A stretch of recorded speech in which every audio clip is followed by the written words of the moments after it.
According to the American Medical Association, 3.7 million youths engage in bullying, and more than 3.2 million are victims of moderate or serious bullying each year. Bullying is a hurtful act that takes away from a person's self-worth. As a parent, the rising numbers of bullying is a serious issue for me, as it should be for any parent. I do not want my child to be a victim of bullying, and I certainly do not want my child to be the bully. Bullying is a serious problem that continues to rise and is often overlooked until it is too late. Parents should start taking a bigger stance in teaching our kids on the effects of bullying and how bullying is against a godly way.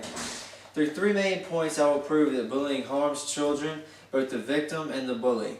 It has a significance because it can cause long-term consequences. And lastly, how we as parents need to step up and how the use of God can bring bullying numbers down. Every 7 minutes, a child on an elementary school playground is bullied. Bullying can make a child feel lonely, unhappy, frightened, unsafe, and think there must be something wrong with them. Because bullying is relentless, it causes the victim to go into a constant state of fear, which can lead to poor schoolwork, health, and even mental illness. Bullying is not only harmful to the victim, it is also harmful to the bully. Bullying is a term of violence and usually leads to more violent behavior as the bully grows up. It is even estimated that 1 out of 4 bullies will have a criminal record by the time they are 30. Bullying has significant implications on the future of the victim and the bully. According to one article, studies suggest that chronically victimized students may, as adults, be increased risk for depression, poor self-esteem, and other mental health problems, including schizophrenia. Victims will suffer more psychological stress, which affects their immune system, making them less likely to resist infectious diseases. They will also have little friends, if any at all, due to high anxiety level and low self-worth. Bullies also suffer long-term consequences. They are more likely to be involved in crime, and their need for power will likely show up somewhere else when older, such as child abuse or domestic violence. It may also show up in how they parent their children, which can ultimately cause their children to be bullies as well. Educational institutions are placing more programs to try to combat bullying, but it is not enough.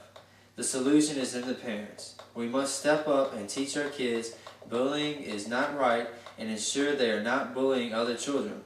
We must teach our kids all the different types of bullying and the reasons why it is not right. Also, we must recognize signs that our children may be bullying other children or are the victim of bullying.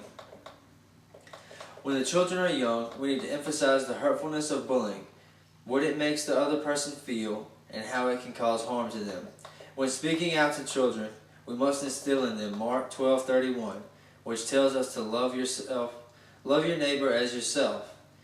When talking about this issue, we must tell them how God wants us to love one another and treat each other with kindness. Bullying takes away a life with God because the victim feels worthless and forgets that God created them and how they are not worthless but are His creation. Instilling God into our children's heart and teaching them of how we should live a godly life will help them not bully other children because they will have a heart of God and His love will be with them. We also need to remind our children to turn to God if they become the victim of bullying.